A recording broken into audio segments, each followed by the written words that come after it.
ಒಬ್ಬನೇ ದೇವನನ್ನು ನಂಬುವುದರಿಂದ ಪ್ರಯೋಜನಗಳೇನು? ಒಬ್ಬನೇ ದೇವರನ್ನು ನಂಬುವುದರಿಂದ ಬೇಕಾದಷ್ಟು ಲಾಭಗಳಿದ್ದಾವೆ.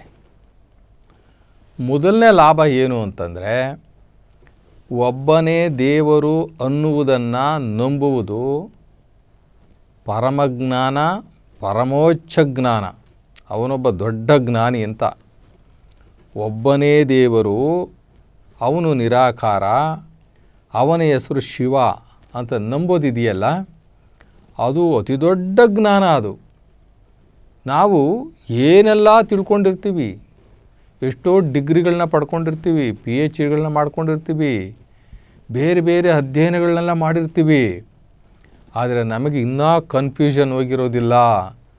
ದೇವರ ವಿಷಯದಲ್ಲಿ ಇನ್ನೂ ಕನ್ಫ್ಯೂಷನ್ ಹೋಗಿರೋದಿಲ್ಲ. ಸಿಕ್ಕಿದ್ದನ್ನೆಲ್ಲ ಪೂಜೆ ಮಾಡ್ತೀವಿ, ಸಿಕ್ಕಿದ್ದನ್ನೆಲ್ಲ ನಂಬ್ತೀವಿ, ಸಿಕ್ಕಿದ ವಿಚಾರಗಳನ್ನೆಲ್ಲ ಬೇಡದಿದ್ದ ವಿಚಾರಗಳನ್ನ ತಲೆಗೆ ತುಂಬ್ಕೊತೀವಿ. ಒಬ್ಬನೇ ದೇವರು ಅನ್ನುವಂಥದ್ದು ಇದೆಯಲ್ಲ, ನಂಬೋದಿದೆಯಲ್ಲ, ಅದು ಅಂತಿಂಥ ಜ್ಞಾನ ಅಲ್ಲ. ಅದು ಆ ಒಂದು ಸ್ಥಿತಿಗೆ ಹೋಗೋದಿದೆಯಲ್ಲ, ಆ ಒಂದು ಸ್ಥಿತಿಗೆ ಹೋಗೋದು ನಮ್ಮ ಜ್ಞಾನಗಳಲ್ಲೇ ಉತ್ತುಂಗವಾದಂಥ ಸ್ಥಾನ ಅದು. ಈಗ ನಾವು ಬಸವಣ್ಣನವರು ಒಂದೇ ದೇವರನ್ನು ನಂಬಿದ್ರು. ಇತರೆ ಎಲ್ಲ ಪ್ರವಾದಿಗಳೆಲ್ಲರೂ ಕೂಡ ಒಂದೇ ದೇವರನ್ನು ಸೂಚನೆ ಮಾಡಿರೋದು. ನಮ್ಮ ವೇದ ಉಪನಿಷತ್ತುಗಳು ಸಹ ಒಂದೇ ದೇವರನ್ನು ಹೇಳ್ತವೆ. ಈ ಶಾಸ್ತ್ರಗಳು ಮತ್ತು ಪುರಾಣಗಳನ್ನು ಬಿಟ್ಟಾಕ್ರಿ, ಅಲ್ಲಿ ಬೇರೆ ಬೇರೆ ಕಥೆಗಳು ಬರ್ತವೆ. ಅದು ಕಟ್ಟುಕಥೆಗಳು, ಅವೆಲ್ಲ ಮನುಷ್ಯನು ಕಟ್ಟಿರ್ತಕ್ಕಂಥ ಪಾತ್ರಧಾರಿಗಳ ಕಥೆಗಳು, ಅವೆಲ್ಲ ಬಿಟ್ಟಾಕೋಣ. ವೇದ ಮತ್ತು ಉಪನಿಷತ್ತುಗಳನ್ನು ಮಾತ್ರ ನಾವು ತಗೊಳ್ಳೋಣ. ವೇದ ಉಪನಿಷತ್ತುಗಳಲ್ಲಿ ಒಬ್ಬನೇ ದೇವರು. ಮತ್ತು ಭಗವದ್ಗೀತೆ ತಗೊಳ್ಳೋಣ. ಭಗವದ್ಗೀತೆಯಲ್ಲೂ ಕೂಡ ಕೃಷ್ಣ ಒಬ್ಬನೇ ದೇವನಿದ್ದಾನೆ, ಅವನು ಏಕೇಶ್ವರ, ಅವನು ಪರಮೇಶ್ವರ ಅಂತ ಹೇಳ್ತಾರೆ. ಅವನು ಈಶ್ವರ ಅಂತಂದರೆ ಒಬ್ಬನೇ ದೇವರು ಅಂತ ಹೇಳಿಬಿಟ್ಟು ಅಂತಾರೆ. ಈಶ್ವರ ಅಂದ ತಕ್ಷಣ ಕೆಲವರು ನಮ್ಮ ಏನು ಮಾಡ್ತಾರೆ, ಪಾರ್ವತಿಪತಿ ಶಂಕರ ಅಂತ ತಿಳ್ಕೊಂಡ್ಬಿಡ್ತಾರೆ. ಅಲ್ಲ, ಕೃಷ್ಣ ಹೇಳೋದು ಈಶ್ವರ ಅಂತಂದರೆ ನಿರಾಕಾರ ಶಿವನನ್ನು ಈಶ್ವರ ಅಂತಾರೆ. ಜಗತ್ತಿನ ಬಹುತೇಕ ಎಲ್ಲ ಧರ್ಮಗ್ರಂಥಗಳು ನಂಬಿರ್ತಕ್ಕಂಥದ್ದು, ಹೇಳಿರ್ತಕ್ಕಂಥದ್ದು ಒಬ್ಬನೇ ದೇವರು, ಒಬ್ಬನೇ ದೇವರು, ಒಬ್ಬನೇ ದೇವರು. ಆದ್ದರಿಂದ ಒಬ್ಬನೇ ದೇವರು ಅಂತ ನಂಬೋದು ಇದೆಯಲ್ಲ, ಅದು ಬಹಳ ದೊಡ್ಡ ನಾಲೆಡ್ಜು. ನಮ್ಮ ಅಲ್ಲಮಪ್ರಭುಗಳು ಹೇಳ್ತಾರೆ, ನಮಗೆ ಎಷ್ಟೇ ಜ್ಞಾನ ಇದ್ರೂ ಕೂಡ ಶಿವಜ್ಞಾನ ಇಲ್ಲ ಅಂತಂದರೆ, ಶಿವಜ್ಞಾನದ ಅರಿವಿಲ್ಲ ಅಂದರೆ ನಾವು ಅಜ್ಞಾನಿಗಳೇ ಅಂತ ಕರೀತಾರೆ. ನಿನಗೆ ಬೇರೆ ಏನೆಲ್ಲ ಜ್ಞಾನ ಇರ್ಬೋದಪ್ಪ, ಆದರೆ ಅದು ಪ್ರಾಪಂಚಿಕ ಜ್ಞಾನ, ನಿನಗೆ ಕಣ್ಣಿಗೆ ತೋರುವಂತಹ ಜ್ಞಾನ. ಅದು ಈ ಪ್ರಾಪಂಚಿಕ ಜ್ಞಾನದಲ್ಲಿ ನೀನು ಎಷ್ಟೇ ದೊಡ್ಡ ಪಂಡಿತನಾಗಿರು, ಏನೇ ಆಗಿರು, ಆದರೆ ನೀನು ಆ ಅಲೌಕಿಕಕ್ಕೆ ಬಂದಾಗ ಅಂತಂದರೆ ಆ ಪರಲೋಕದ ಸತ್ಯಗಳ ವಿಚಾರಕ್ಕೆ ಬಂದಾಗ ನೀನೊಬ್ಬ ಅಜ್ಞಾನಿ ಅಂತ ಹೇಳ್ತಾರೆ. ಅದಕ್ಕೆ ಶಿವನನ್ನು ಅರಿಯದ ಜ್ಞಾನವೆಲ್ಲವೂ ಅಜ್ಞಾನ ಅಂತ ಕರೆದುಬಿಟ್ರು ಅಲ್ಲಮಪ್ರಭುಗಳು. ಶಿವನನ್ನು ಅರಿಯದ ಅಂದರೆ ತಿಳಿಯದ, ಶಿವನನ್ನು ತಿಳಿದುಕೊಳ್ಳದ ಜ್ಞಾನವೆಲ್ಲವೂ ಅಜ್ಞಾನ ಅಂತ ಕರೆದ್ರು. ಶಿವನನ್ನು ಅರಿಯುವ ಜ್ಞಾನ ಮಾತ್ರ ಜ್ಞಾನ ಅಂದರು. ಇಲ್ಲಿ ಶಿವ ಅಂತಂದರೆ ನಿರಾಕಾರ ಶಿವ. ನಿರಾಕಾರ ಶಿವ ಅಂತಂದರೆ ಯಾರು? ಈ ಜಗತ್ತಿನ ಒಡೆಯ, ಭೂಲೋಕದ ಒಡೆಯ, ಸೃಷ್ಟಿಕರ್ತ. ಆ ಸೃಷ್ಟಿಕರ್ತ ಅವನಿಗೆ ಯಾವುದೇ ರೀತಿಯ ಹುಟ್ಟು ಸಾವುಗಳಿಲ್ಲ. ಅವನು ಭೂಮಿಯ ಮೇಲೆ ಜನ್ಮವನ್ನು ತಗೊಳ್ಳಲ್ಲ. ಅವನಿಗೆ ತಂದೆ ತಾಯಿಗಳಿಲ್ಲ. ಅವನು ಯಾರ ಸಂತಾನವೂ ಅಲ್ಲ. ಅವನಿಗೆ ಯಾವ ಸಂತಾನವೂ ಇಲ್ಲ. ಇಂಥವನನ್ನು ನಾವು ದೇವರು ಅಂತ ಕರಿತೀವಿ. ಇಂಥವನನ್ನು ಮುಸಲ್ಮಾನರು ಅಲ್ಲ ಅಂತ ಕರೀತಾರೆ, ಕ್ರಿಶ್ಚಿಯರು ಯೆಹೋವ ಅಂತ ಕರೀತಾರೆ, ಇನ್ನು ಬೇರೆಯವರು ಬೇರೆ ಬೇರೆ ರೀತಿಯಲ್ಲಿ ಕರೀತಾರೆ. ಒಟ್ಟಾರೆ ಆ ಶಿವ ಅನ್ನುವ ಆ ಪರಾತ್ಪರ ವಸ್ತುವಿಗೆ ನಾವು ಇಲ್ಲಿ ಯಾವುದೇ ಹೆಣ್ಣಲ್ಲ, ಅವನು ಆ ಥರ ಗಂಡು ಅಲ್ಲ, ಅವನೊಬ್ಬನೇ ಏಕೈಕ, ಅವನು ಸೃಷ್ಟಿಕರ್ತ. ಇದನ್ನು ತಿಳ್ಕೊಳ್ಳೋದು ನಾವು ನಮ್ಮ ಮಾನವ ಜನ್ಮದ ಪರಮ ಉದ್ದೇಶ ಕೂಡ ಆಗಿದೆ. ಒಬ್ಬನೇ ದೇವರು ಅಂತ ತಿಳ್ಕೊಳ್ಳೋದ್ರಿಂದ ಏನೇನು ಲಾಭ ಇರಬಹುದು? ಏನೇನು ಲಾಭ ಇದೆ ಅಂತಂದರೆ, ಈಗ ಲಾಭ ಪಡ್ಕೊಂಡಿರೋದೇ ನಾವು ತೊಗೊಳ್ಳೋಣ. ನಮಗೇನು ಲಾಭ ಅನ್ನೋದಕ್ಕಿಂತ ಒಬ್ಬನೇ ದೇವರು ಅಂತ ತಿಳ್ಕೊಂಡಿರ್ತಕ್ಕಂಥವ್ರು ಎಷ್ಟು ಕೋಟಿ ಕೋಟಿ ಕೋಟಿ ಕೋಟಿ ಜನ ಈ ಭೂಮಿ ಮೇಲೆ ಇದ್ದಾರಲ್ಲ, ಅವ್ರಿಗೇನು ಲಾಭ ಆಗಿದೆ ಅಂತ ನಾವು ತಿಳ್ಕೊಳ್ಳೋಣ. ನೋಡಿರಿ, ಮೊದಲನೇದಾಗಿ ಒಬ್ಬನೇ ದೇವರು ಅಂತ ತಿಳ್ಕೊಳ್ಳೋದ್ರಿಂದ ರಾಷ್ಟ್ರೀಯ ಭಾವೈಕ್ಯತೆ ಉಂಟಾಗುತ್ತೆ ನಮ್ಮಲ್ಲಿ. ಒಬ್ಬನೇ ದೇವರು, ನಮ್ಮ ದೇಶಕ್ಕೆ ಒಬ್ಬನೇ ದೇವರು, ನಾವೆಲ್ಲರೂ ಒಂದು ದೇವರ ಮಕ್ಕಳು, ಒಬ್ಬ ದೇವನ ಮಕ್ಕಳು ನಾವಲ್ಲ ಅನ್ನುವಂಥದ್ದು ಬಂದಾಗ ನಮ್ಮಲ್ಲಿ ರಾಷ್ಟ್ರೀಯ ಭಾವೈಕ್ಯತೆ ಬರ್ತದೆ. ರಾಷ್ಟ್ರೀಯ ಭಾವೈಕ್ಯತೆ ಜೊತೆಗೆ ಭ್ರಾತೃತ್ವ ಬರ್ತದೆ, ಸೋದರತೆ ಬರ್ತದೆ. ನಾವೆಲ್ಲ ಒಂದು ತಂದೆಯ ಮಕ್ಕಳು, ನಮಗೆಲ್ಲ ಒಂದೇ ಭೂಮಿ, ಒಂದೇ ಆಕಾಶ, ಒಂದೇ ನೀರು. ನಾವು ಒಬ್ಬ ತಂದೆಯ ಮಕ್ಕಳು ಅಂದರೆ ಆ ನಿರಾಕಾರ ಪರಮಾತ್ಮ ಶಿವನ ಮಕ್ಕಳು ಅನ್ನುವಂಥದ್ದು ಬಂದಾಗ ನಮ್ಮಲ್ಲಿ ರಾಷ್ಟ್ರೀಯ ಭಾವೈಕ್ಯತೆ ಬಂತು, ಭ್ರಾತೃತ್ವ ಬಂತು, ಸೋದರತೆ ಬಂತು. ಜೊತೆಗೆ ಇನ್ನೊಂದು ಬರ್ತದೆ, ಏನು ಅಂತಂದರೆ ಒಗ್ಗಟ್ಟು. ನಮ್ಮಲ್ಲಿ ಒಗ್ಗಟ್ಟು ಬರ್ತದೆ. ಇವು ನಾವು ಸಾಮಾನ್ಯವಾಗಿ ಎಲ್ಲರೂ ನೋಡ್ತೀವಿ, ಮುಸಲ್ಮಾನರಲ್ಲಿ ಸಿಕ್ಕಾಬಟ್ಟೆ ಒಗ್ಗಟ್ಟಿದೆ. ಅವರು ಒಂದು ಶಬ್ದಕ್ಕೆ, ಒಂದು ಆದೇಶಕ್ಕೆ ಎಲ್ಲರೂ ಒಂದು ಜಾಗದಲ್ಲಿ ಬಂದು ನಿಲ್ರಿ ಅಂದರೆ ಸಾಕು ನಿಂತು ಬಿಡ್ತಾರೆ. ಕಾರಣ ಇಷ್ಟೇ, ಅವರಿಗೆ ಇರುವುದು ಒಬ್ಬನೇ ದೇವನು ಅಲ್ಲಾಹ. ಅಲ್ಲಾಹನಿಗೋಸ್ಕರ ಅವರು ಯಾವ ತ್ಯಾಗ ಮಾಡಲಿಕ್ಕೂ ರೆಡಿ, ಏನು ಮಾಡಲಿಕ್ಕೂ ಸಿದ್ಧ, ಅವರು ಎಲ್ಲದಕ್ಕೂ ಸಿದ್ಧ. ಅವರಲ್ಲಿ ಯಾಕೆ ಈ ಸೋದರತೆ ಬಂತು, ಒಗ್ಗಟ್ಟು ಬಂತು ಅಂತಂದರೆ, ಅವರಲ್ಲಿ ಯಾವುದೇ ಸಂಶಯ ಇಲ್ಲದೆ ಅವರಿಗೆಲ್ಲ ಇರತಕ್ಕಂಥವನು ದೇವರು ಒಬ್ಬನೇ ಅಲ್ಲ. ಅದೇ ರೀತಿ ನಾವು ನಮ್ಮ ಭಾರತ ದೇಶದಲ್ಲಿ, ನಮ್ಮ ಭಾರತೀಯ ಸಮಾಜದಲ್ಲಿ ನಮಗೆ ಒಬ್ಬನೇ ದೇವರಿದ್ದಾನೆ, ಅವನು ನಿರಾಕಾರ ಶಿವ ಅಂತ ನಾವು ನಂಬಿದ್ದೇ ಆದರೆ ನಮ್ಮಲ್ಲಿ ಎಂತಹ ಒಂದು ಗಟ್ಟಿಯ ರಾಷ್ಟ್ರ ಆಗುತ್ತೆ ಅಂತಂದರೆ, ಬಲಿಷ್ಠ ಭಾವೈಕ್ಯ ರಾಷ್ಟ್ರ ಆಗುತ್ತೆ. ಒಳ್ಳೆ ಭ್ರಾತೃತ್ವ ಬರ್ತದೆ ನಮ್ಮಲ್ಲಿ, ಒಂದು ಒಳ್ಳೆ ಸೋದರತ್ವ ಮತ್ತು ಒಗ್ಗಟ್ಟು ನಮ್ಮಲ್ಲಿ ಬರ್ತದೆ. ಆಮೇಲೆ ಭಿನ್ನತೆ ಹೋಗ್ಬಿಡ್ತದೆ ನಮ್ಮಲ್ಲಿ, ಅವನು ಬೇರೆ ಇವನು ಬೇರೆ ಅನ್ನೋ ಭಿನ್ನತೆ ಹೋಗ್ಬಿಡ್ತದೆ. ಇನ್ನು ಜಾತಿ ವರ್ಗಗಳಂತೂ ನಿರ್ಮೂಲನೆ ಆಗಿಬಿಡ್ತವೆ. ಎಲ್ಲವೂ ತನ್ನಷ್ಟಕ್ಕೆ ತಾನೇ ಈ ಜಾತಿ ವರ್ಗಗಳಿದೆಯಲ್ಲ, ಬ್ರಾಹ್ಮಣ, ಕ್ಷತ್ರಿಯ, ವೈಶ್ಯ, ಶೂದ್ರ ಅಂತ ಮಾಡ್ಕೊಂಡಿರ್ತಕ್ಕಂಥದ್ದು, ಅಥವಾ ನಮ್ಮಲ್ಲಿ 1800 ಜಾತಿಗಳು ಈ ನಮ್ಮ ರಾಜ್ಯದಲ್ಲೇ ಇದ್ದಾವೆ ಬಿಡಿ. ಇನ್ನು ನಾವು ದೇಶಾಲಲ್ಲಿ ಹಾಕ್ಕೊಂಡ್ರೆ ಅದು ಎಷ್ಟು ಹೋಗುತ್ತೋ ಗೊತ್ತಿಲ್ಲ. ಆ ಜಾತಿ ಪದ್ಧತಿಗಳು ಹೋಗ್ಬಿಡ್ತವೆ, ಜಾತಿ ಭಾವನೆಗಳು ಹೋಗ್ಬಿಡ್ತವೆ. ಬಸವಣ್ಣವ್ರು ಹೇಳ್ದಂಗೆ, ಯಾರು ನೋಡಿದ್ರೂ ಕೂಡ ಇವನಾರವ ಎಂದೆನಿಸದಿರಯ್ಯ, ಇವ ನಮ್ಮವ ಎಂದೆನಿಸಯ್ಯ, ಇವನು ನಮ್ಮ ಮಹಾಮನೆಯ ಮಗನೆಂದೆನಿಸಯ್ಯ. ಅಲ್ಲಿ ಇವನು ಈ ಪ್ರಶ್ನೆನೇ ಬರಲ್ಲ, ಇವನು ಯಾವ ಜಾತಿ, ಯಾವ ಕುಲ, ಯಾವ ಬುಡಕಟ್ಟವನು, ಯಾವ ವರ್ಣದವನು, ಯಾವ ವರ್ಗದವನು, ಇಲ್ಲವೇ ಇಲ್ಲ. ಇವನು ಯಾರು? ಇವನು ಭಾರತೀಯ. ಯಾಕೆ ಭಾರತೀಯ? ಭಾರತೀಯರಿಗಿರುವುದು ಒಂದೇ ದೇವ, ಶಿವ. ನಾವೆಲ್ಲ ಶಿವನ ಮಕ್ಕಳು, ಮುಗ್ದೋಯ್ತು. ಅಲ್ಲಿ ಯಾವ ಭಿನ್ನ ಭೇದ ಭಾವ ಇಲ್ಲವೇ ಇಲ್ಲ. ನೋಡಿ, ಸಮಾನತೆ ಸಾಧಿಸೋದಕ್ಕೆ ಎಷ್ಟು ಸುಲಭ ಆಯಿತು. ನಮ್ಮಲ್ಲಿ ಸಮಾನತೆ ಸಾಧಿಸೋದಕ್ಕೆ ಎಷ್ಟು ಸುಲಭ ಆಯಿತು. ಈಗ ನಾವು ಹೇಳ್ಕೊಳ್ಬೋದು, ಒಂದೇ ದೇಶ ಒಬ್ಬನೇ ದೇವ, ಒಂದೇ ದೇಶ ಒಬ್ಬನೇ ದೇವ, ಒಂದೇ ದೇಶ ಒಂದೇ ಸಮಾಜ. ಯಾವ ಸಮಾಜ? ಭಾರತೀಯ ಸಮಾಜ. ಒಂದೇ ಕುಲ. ಯಾವ ಕುಲ? ಮನುಷ್ಯ ಕುಲ. ಒಂದೇ ಕುಲ ನಮ್ಮದು, ನಮಗೆ ಮನುಷ್ಯ ಕುಲ. ಈ ದೇವರ ಹೆಸರಿನಲ್ಲಿ ಗೊಂದಲಗಳೆಲ್ಲ ನಿವಾರಣೆ ಆಗಿಬಿಡ್ತದೆ. ನಿಮ್ಮ ಮನೆ ದೇವ್ರು ಬೇರೆ, ನಮ್ಮ ಮನೆ ದೇವ್ರು ಬೇರೆ, ನಮ್ಮ ವಂಶದವ್ರದ್ದು ದೇವರೇ ಬೇರೆ, ನಿಮ್ಮ ವಂಶದವ್ರದ್ದು ದೇವರೇ ಬೇರೆ. ನಮ್ಮ ದೇವರು ಬಹಳ ಬಲಿಷ್ಠ, ನಿಮ್ಮ ದೇವರು ಬಹಳ ಕನಿಷ್ಠ. ದೇವ್ರ ಹೆಸರಲ್ಲಿ ಹೊಡೆದಾಡೋವಂಥದ್ದು, ದೇವ್ರ ಹೆಸರಲ್ಲಿ ಭಿನ್ನ ಭಾವ ಬರುವಂಥದ್ದು, ಶ್ರೇಷ್ಠತೆ ಕನಿಷ್ಠತೆ ಬರುವಂಥದ್ದು. ನೀನು ಏನೇ ಹೇಳಪ್ಪ, ನಮ್ಮ ಮನೆ ದೇವ್ರಿಗಿರೋ ಶಕ್ತಿ ತಾಕತ್ತು ನಿಮ್ಮ ಮನೆ ದೇವ್ರಿಗಿಲ್ಲ. ನಿನಗೇನು ಗೊತ್ತು, ನಮ್ಮ ದೇವರು ಎಷ್ಟು ತಾಕತ್ತು ಅಂದರೆ 4 ಕೋಣನ ಕಡಿಬೇಕು ಅವನಿಗೆ. 4 ಕೋಣಗಳನ್ನು ಕಡಿದ್ರೂ ಕೂಡ ಶಾಂತಿ ಆಗೋದಿಲ್ಲ. ಅಂತಹ ಬಲಿಷ್ಠವಾದಂತಹ ದೇವರು ನಮ್ಮದು ಅಂತ ಅವನಂದರೆ, ಇನ್ನೊಬ್ಬ ನಿಮ್ಮ ಕೋಣ ಏನಪ್ಪ, ನಮ್ಮ ದೇವರು ತುಂಬ ಒಳ್ಳೆಯವನು, ಅವನಿಗೊಂದಿಷ್ಟು ಕುರಿ ಕೋಳಿಗಳು ಕೊಟ್ಟರೆ ಸಾಕು, ಸುಮ್ಮನೆ ಆಗಿಬಿಡ್ತಾನೆ. ಈ ರೀತಿಯ ದೇವರುಗಳ ಶ್ರೇಷ್ಠತೆ, ಕನಿಷ್ಠತೆ, ಶಕ್ತಿ, ಸಾಮರ್ಥ್ಯಗಳನ್ನು ಅಳೆಯುವಂತಹ ಗೋಜೇ ಇರೋದಿಲ್ಲ ನಮಗೆ, ಆ ಗೊಂದಲಗಳೇ ಇರೋದಿಲ್ಲ. ಇನ್ನು ದೇವರ ಹೆಸರಲ್ಲಿ ನಾವು ಎಷ್ಟು ದುಡ್ಡನ್ನು ಖರ್ಚು ಮಾಡ್ಕೊಳ್ತೀವಿ, ಧನ ವಿನಿಯೋಗ ಎಷ್ಟಿರುತ್ತೆ.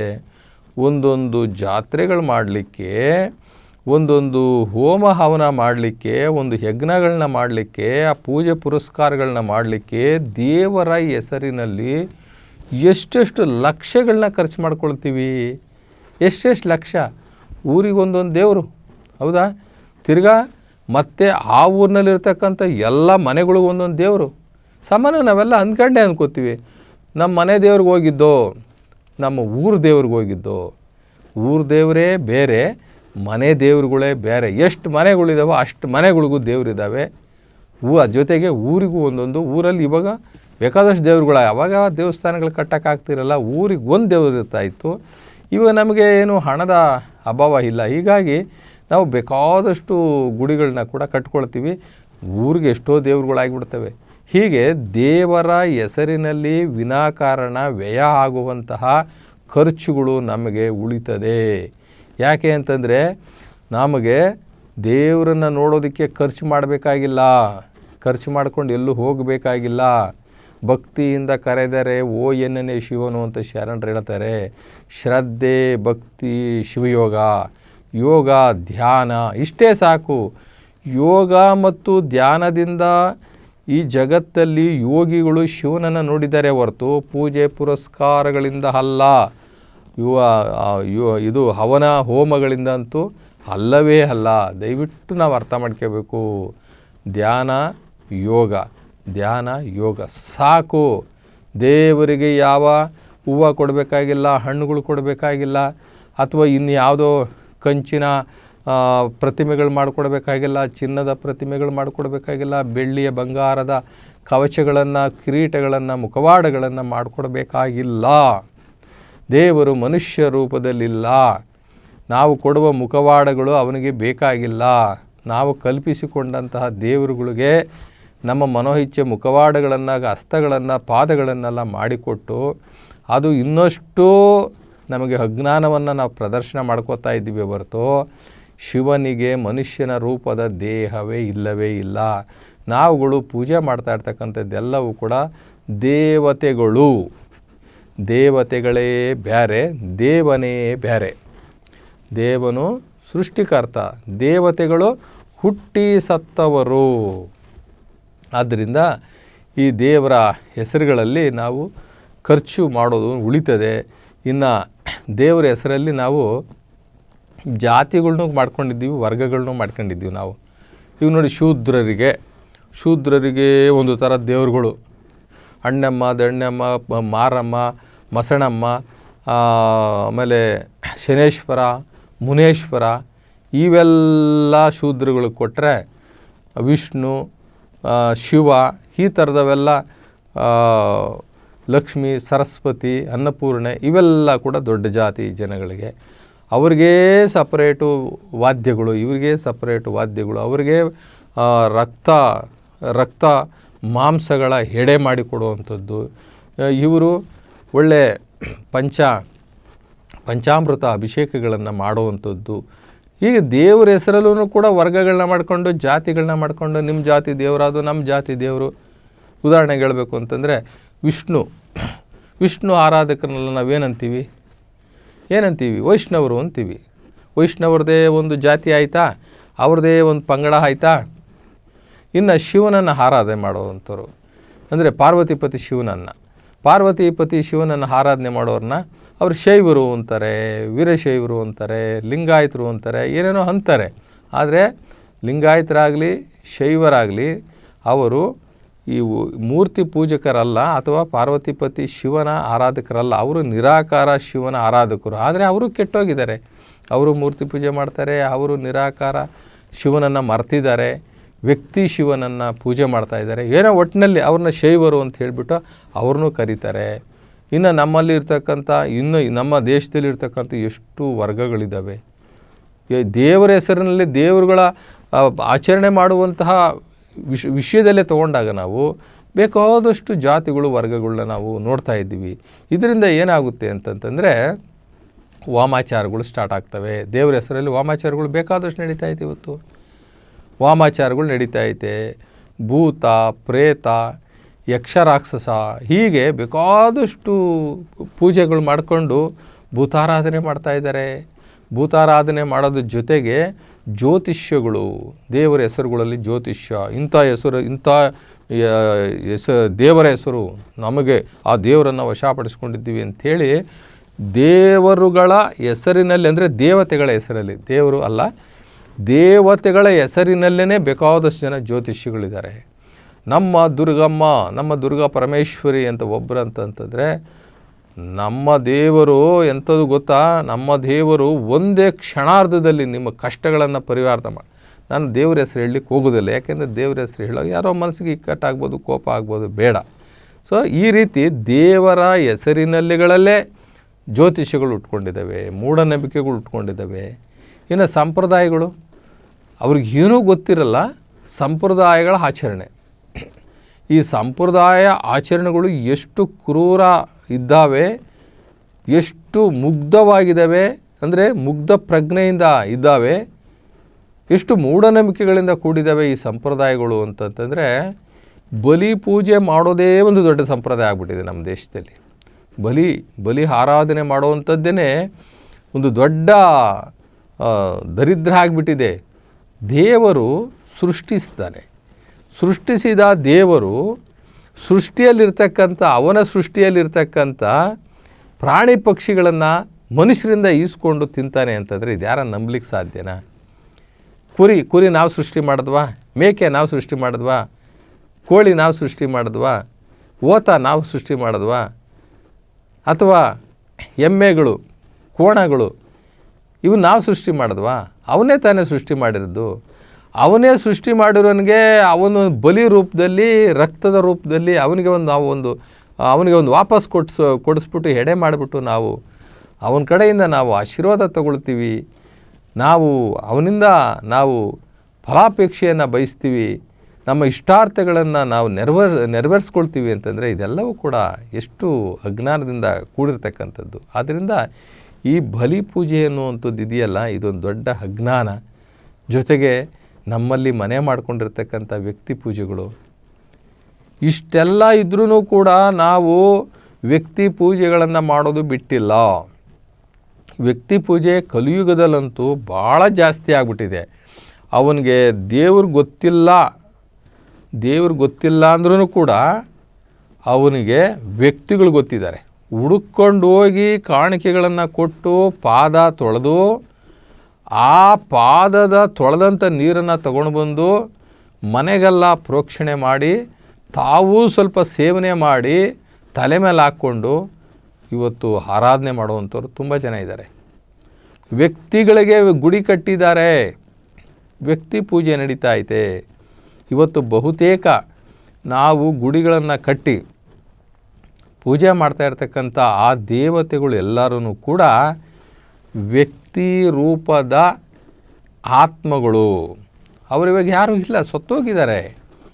ಅವರು ಈ ಭೂಮಿ ಮೇಲೆ ಬಂದಿದ್ದರು, ಭೂಮಿಯ ಮೇಲೆ ಬಂದು ಒಂದಷ್ಟು ಕರ್ತವ್ಯಗಳನ್ನು ಮಾಡಿದ್ದಾರೆ, ಒಳ್ಳೆಯದೇ ಮಾಡಿದ್ದಾರೆ. ಒಳ್ಳೆಯದನ್ನು ಮಾಡಿದ ಕ್ಷಣಕ್ಕೇ ನಾವು ಅವರನ್ನು ತಗೊಂಡೋಗಿ ದೇವರ ಸ್ಥಾನದಲ್ಲಿ ಇಡಬಾರ್ದು. ನಾವು ಯಾಕೆ ದೇವರ ಸ್ಥಾನದಲ್ಲಿ ಅವ್ರನ್ನ ಇಡ್ತಾ ಇದ್ದೀವಿ ಅಂತಂದರೆ, ನಿಜವಾದ ದೇವರ ಅರಿವು ನಮಗೆ ಇಲ್ಲದ ಕಾರಣ ದೇವರನ್ನು ಹುಡುಕುವಂತಹ ಆ ಮುಗ್ಧತೆಯಲ್ಲಿ, ಆ ಮುಗ್ಧ ಭಾವನೆಯಿಂದ, ಮುಗ್ಧ ಭಕ್ತಿಯಿಂದ ನಾವು ವ್ಯಕ್ತಿಗಳನ್ನು ಸಹ ಹುಟ್ಟು ಸಾವುಗಳಿಗೆ ಒಳಗಾದವರು, ದೇಹವನ್ನು ಧರಿಸಿ ಭೂಮಿಯ ಮೇಲೆ ಜನ್ಮವನ್ನು ತೆಗೆದುಕೊಂಡವರನ್ನು ನಾವು ಆ ನಿರಾಕಾರ ಶಿವನ ಸ್ಥಾನಕ್ಕೆ ಇಟ್ಟು ಪೂಜ್ಯತೆಯನ್ನು ಕೊಟ್ಟು ನಮ್ಮ ಭಕ್ತಿಯನ್ನು ಸಮರ್ಪಣೆ ಮಾಡುವ ಮೂಲಕ ಅವರಿಗೆ ಆ ನಿಜವಾದ ನಿರಾಕಾರ ಶಿವನಿಗೆ ಪ್ರತಿಸ್ಪರ್ಧಿಗಳನ್ನಾಗಿ ನಾವು ಮಾಡ್ತಾ ಇದ್ದೀವಿ. ದೇವರಿಗೆ, ಆ ನಿರಾಕಾರ ಶಿವನಿಗೆ ಯಾರನ್ನೂ ಕೂಡ ನಾವು ಪ್ರತಿಸ್ಪರ್ಧಿಯನ್ನಾಗಿ ಮಾಡಬಾರ್ದು. ಪ್ರತಿಸ್ಪರ್ಧಿಯನ್ನಾಗಿ ಮಾಡಿದರೆ ಅದಕ್ಕಂಥ ಘನಘೋರ ಅಪರಾಧ, ಘನಘೋರ ನರಕ ಮತ್ತೊಂದಿಲ್ಲ. ಯಾಕೆ ಅಂತಂದರೆ ನನ್ನನ್ನು ಸೃಷ್ಟಿಸಿದ ಆ ದೇವನಿಗೆ, ನನ್ನನ್ನು ಸೃಷ್ಟಿಸಿದ ಆ ದೇವನಿಗೆ ಯಾರನ್ನು ಸರಿಸಾಟಿ ಮಾಡಲು ಸಾಧ್ಯವೇ ಇಲ್ಲ. ಯಾಕೆ ಅಂತಂದರೆ ನನ್ನನ್ನು ನಿರ್ಮಿಸಿ, ಈ ಜಗತ್ತನ್ನು ನಿರ್ಮಿಸಿ ಲಾಲನೆ ಪಾಲನೆ ಮಾಡ್ತಾ ಇರ್ತಕ್ಕಂಥ ಆ ಏಕೈಕ ನಿರಾಕಾರ ಶಿವನಿಗೆ ನಮ್ಮ ಮನೋಇಚ್ಛೆ ಯಾವುದೋ ವ್ಯಕ್ತಿಗಳನ್ನು ತೆಗೆದುಕೊಂಡು ಹೋಗಿ ಇವನು ದೈವ ಸ್ವರೂಪ ಅಂತ ಹೇಳಿ ದೇವರ ಸ್ಥಾನಮಾನವನ್ನು ಕೊಟ್ಟರೆ ಅದು ಎಂಥ ದೊಡ್ಡ ಅಪರಾಧ ಅಂದರೆ, ನಮಗೆ ದೇವ್ರಿಗೆ ಗೊತ್ತಿಲ್ಲ ಅಂದರೆ ಸುಮ್ಮನೆ ಇದ್ಬಿಟ್ರು ನಡೀತದೆ. ಅಂಥ ತಪ್ಪನ್ನು ಮಾತ್ರ ನಾವು ಮಾಡಲಿಕ್ಕೆ ಹೋಗಬಾರ್ದು. ಇದರಿಂದ ಏನಾಗುತ್ತೆ ಅಂತಂದರೆ ವ್ಯಕ್ತಿ ಪೂಜೆಗಳು ಬಂತು, ಬಹುದೇವ ಆರಾಧನೆಗಳು ಬಂತು. ನಮಗೆ ಏಕದೇವನನ್ನು ನಂಬುವುದರಿಂದ, ಒಬ್ಬನೇ ದೇವನು ಅವನು ನಿರಾಕಾರ ಶಿವ ಅಂತ ನಂಬೋದರಿಂದ ಏನಾಗುತ್ತೆ ಅಂದರೆ ಬಹುದೇವ ಆರಾಧನೆಗಳು ನಿವಾರಣೆ ಆಗ್ತವೆ. ನಮಗೆ ಕನ್ಫ್ಯೂಷನ್ಸ್ ಎಲ್ಲ ಹೊರಟೋಗ್ತವೆ. ನಾವು ಇದುವರೆಗೂ ಅಂದ್ಕೊಂಡಿದ್ದಂತಹ ಏನು ತಪ್ಪು ಕಲ್ಪನೆಗಳು, ದೇವರ ಬಗ್ಗೆ ಇರತಕ್ಕಂಥ ತಪ್ಪು ಕಲ್ಪನೆಗಳು ಎಲ್ಲವೂ ದೂರ ಆಗ್ತವೆ. ನಾವು ಏನು ದೇವಲೋಕದಿಂದ ಹಿಡಿದು ಬಂದವರಲ್ಲ. ನಾವೂ ಕೂಡ ಅಧ್ಯಯನದ ಮೂಲಕ ತಿಳಿತಾ ನಾವು ಸ್ವಲ್ಪ ತಿಳ್ಕೊಂಡಿರೋದೇ ಬಿಟ್ಟರೆ, ನಾವೂ ಸಹ ಮೊದಲು ಎಲ್ಲ ತಪ್ಪುಗಳನ್ನು ನಾವು ಮಾಡಿದ್ದವರೇ. ಆದರೆ ನಮಗೆ ಆ ಜ್ಞಾನ ಇಲ್ಲದೆ ಇರುವಂತಹ ಸಂದರ್ಭದಲ್ಲಿ ಮಾಡಿದಂತಹ ತಪ್ಪುಗಳನ್ನು ಜ್ಞಾನದ ಅರಿವು ಆದಂತಹ ಸಂದರ್ಭದಲ್ಲಿ ತಿದ್ದುಕೊಳ್ಳೋದು ಬಹಳ ಮುಖ್ಯವಾದಂಥದ್ದು. ಆದ್ದರಿಂದ ನಮಗೆ ದೇವರ ಹೆಸರಿನಲ್ಲಿ ಇರ್ತಕ್ಕಂಥ ಆ ಕನ್ಫ್ಯೂಷನ್ಸ್ ಎಲ್ಲ ಹೋಗುತ್ತೆ. ಆವಾಗ ನಮಗೆ ಒಂದು ಹೊಸ ಆಲೋಚನೆಗಳು ಬರ್ತದೆ. ದೇವರ ಹೆಸರಿನಲ್ಲಿ ಇನ್ನೊಂದಷ್ಟು ಭೀತಿಗಳನ್ನ ಉಂಟು ಮಾಡೋದು ಬೇರೆ ದೇವರುಗಳಿದ್ದಾವೆ. ಈಗ ದೇವರುಗಳನ್ನ ನೋಡೋದ್ರಿಂದಲೇ ಬಹಳ ಕ್ರೂರವಾಗಿ ನಾವು ದೇವರುಗಳನ್ನು ನಾವು ಸೃಷ್ಟಿ ಮಾಡ್ಕೊಂಬಿಟ್ಟಿದ್ದೀವಿ. ಅವು ಎಷ್ಟು ಕ್ರೂರವಾಗಿರ್ತವೆ ಅಂತಂದರೆ ನಾಲಿಗೆಯನ್ನು ಚಾಚಿಕೊಂಡಿರ್ತವೆ, ಬಹಳ ವಿಕಾರವಾಗಿ ಭಯಂಕರವಾಗಿರ್ತವೆ. ಅವರ ಕೊರಳಿನಲ್ಲಿ ಬೇರೆ ಬೇರೆ ತಲೆಗಳನ್ನು ಕತ್ತರಿಸಿ ಅದನ್ನು ದಾರದಲ್ಲಿ ಪೋಣಿಸಿ ಹಾಕಿಕೊಂಡಿರುವಂತಹ ರುಂಡಮಾಲೆಗಳನ್ನು ನೋಡ್ತೀವಿ. ಆ ಎಲ್ಲ ಕೈಗಳಲ್ಲಿ ದೊಡ್ಡ ದೊಡ್ಡ ಆಯುಧಗಳನ್ನು, ಅಸ್ತ್ರಗಳನ್ನು, AK-47 ಬಿಟ್ಟು ಇನ್ನೆಲ್ಲ ಅಸ್ತ್ರಗಳನ್ನು ಕೈನಲ್ಲಿ ಇಟ್ಕೊಂಡಿರ್ತಕ್ಕಂಥ ದೇವರುಗಳನ್ನು ನಾವು ನೋಡ್ತೀವಿ. ಇದರಿಂದ ಏನಾಗುತ್ತೆ ಅಂತಂದರೆ ಮನುಷ್ಯನಲ್ಲಿ ಭೀತಿ ಉಂಟಾಗುತ್ತೆ. ದೇವರು ನಮಗೆ ಶಿಕ್ಷೆ ಕೊಟ್ಬಿಡ್ತಾನೆ, ದೇವರು ಮಹಾಕ್ರೂರಿ, ಅವನಿಗೆ ನಾವು ಪೂಜೆ ಸಲ್ಲಿಸಲಿಲ್ಲ ಅಂತಂದರೆ, ಅವನಿಗೆ ನಾವು ಸರಿಯಾಗಿ ಬಲಿ ಪೂಜೆ ಮಾಡಲಿಲ್ಲ ಅಂತಂದರೆ ನಮಗೆ ತೊಂದರೆ ಮಾಡಿಬಿಡ್ತದೆ. ಈ ಚಾಕುವಿಂದ ಚುಚ್ಚಿಬಿಡ್ತಾನೆ, ಈ ಚೂರಿಯಿಂದ ಕುಯ್ದು ಬಿಡ್ತಾನೆ. ಈ ರೀತಿಯ ಭಯಂಕರತೆಯನ್ನು ಹುಟ್ಟಿಸುವಂತಹ ನಾವು ಒಂದು ದೇವರುಗಳನ್ನ ನಾವು ನೋಡ್ತೀವಿ. ಇದರಿಂದ ನಮ್ಮಲ್ಲಿ ಒಂದು ಭೀತಿ ಉಂಟಾಗುತ್ತೆ, ಪ್ರೀತಿ ಹೊರಟೋಗ್ಬಿಡ್ತದೆ. ಭೀತಿ ಇರೋ ಕಡೆ ಪ್ರೀತಿ ಇರೋದಿಲ್ಲ.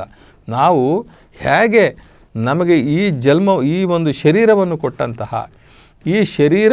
ಕೊಟ್ಟಂತಹ ತಂದೆ ತಾಯಿಗಳನ್ನು ನಾವೆಷ್ಟು ಪ್ರೀತಿ ಮಾಡ್ತೀವಿ.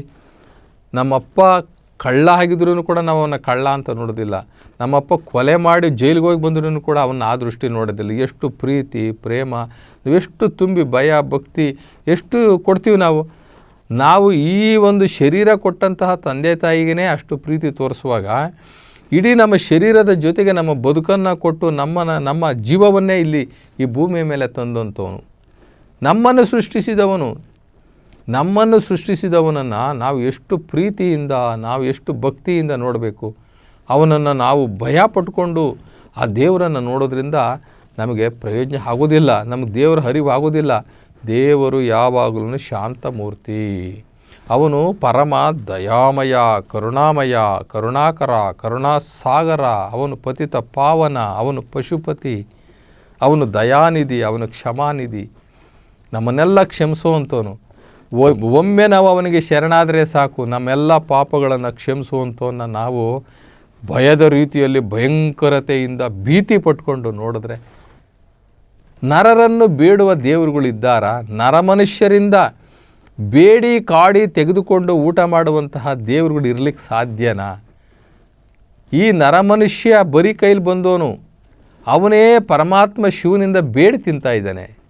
ಆ ನೀಡುವ ಭಗವಂತ ಎಲ್ಲರನ್ನೂ ಮನುಷ್ಯರನ್ನು ಬೇಡ್ತಾನ? ನಾವು ಆ ನಿರಾಕಾರ ಶಿವನನ್ನು ಬೇಡ್ತೀವಿ ಹೊರತು ಆ ನಿರಾಕಾರ ಶಿವ ಈ ನರಮನುಷ್ಯರ ಹತ್ರ ಬೇಡ್ಲಿಕ್ಕೆ ಸಾಧ್ಯನಾ? ಅವನೇನು ಭಿಕ್ಷುಕನ? ನಮಗಿಷ್ಟು ಜ್ಞಾನ ಇಲ್ಲ ಅಂದರೆ ಹೇಗೆ? ಆದ್ದರಿಂದ ನಾವು ಆ ನಿರಾಕಾರವನ್ನು, ಆ ನಿರಾಕಾರ ಶಿವನನ್ನು ನಾವು ನಂಬಬೇಕು. ನಾವು ನಂಬಿದಾಗ ಏನಾಗುತ್ತೆ ಅಂತಂದರೆ, ನಾನು ಆಗಲೇ ಹೇಳಿದಾಗೆ ರಾಷ್ಟ್ರೀಯ ಭಾವೈಕ್ಯತೆ ಬರ್ತದೆ, ಕೋಮು ಸೌಹಾರ್ದತೆ ಅದು ಮೂಡುತ್ತೆ. ಅವನು ಯಾವುದೇ ಕುಲದಲ್ಲಿರ್ಬೋದು, ಯಾವುದೇ ಜಾತಿ, ಯಾವುದೇ ಪ್ರಾಂತ್ಯದವನಿರ್ಬೋದು, ಯಾವುದೇ ರಾಜ್ಯದವನಿರ್ಬೋದು, ಅಥವಾ ಈ ಜಗತ್ತಿನ ಯಾವುದೇ ಮೂಲೆಯಲ್ಲಿರ್ಬೋದು, ನಾವೆಲ್ಲ ಒಂದೇ ತಂದೆಯ ಮಕ್ಕಳು, ನಮಗೆಲ್ಲ ಒಂದೇ ಭೂಮಿ ಅಂದ ತಕ್ಷಣ ಕೋಮು ಸೌಹಾರ್ದತೆ ಬರ್ತದೆ, ಸದ್ಭಾವನೆ ಬರ್ತದೆ. ನಮಗಲ್ಲಿ ಸದ್ಭಾವನೆ ಬರ್ತದೆ, ನಮ್ಮ ಮೌಲ್ಯ ಜೀವನ ಪ್ರಾರಂಭ ಆಗುತ್ತೆ. ನಾವು ಯಾವತ್ತು ಒಬ್ಬನೇ ದೇವರು ಅಂತ ನಂಬ್ತೀವಲ್ಲ, ಅವತ್ತಿಂದ ನಮ್ಮ ಜೀವನದಲ್ಲಿ ಮೌಲ್ಯಗಳು ಸ್ಥಾಪನೆ ಆಗುತ್ತೆ.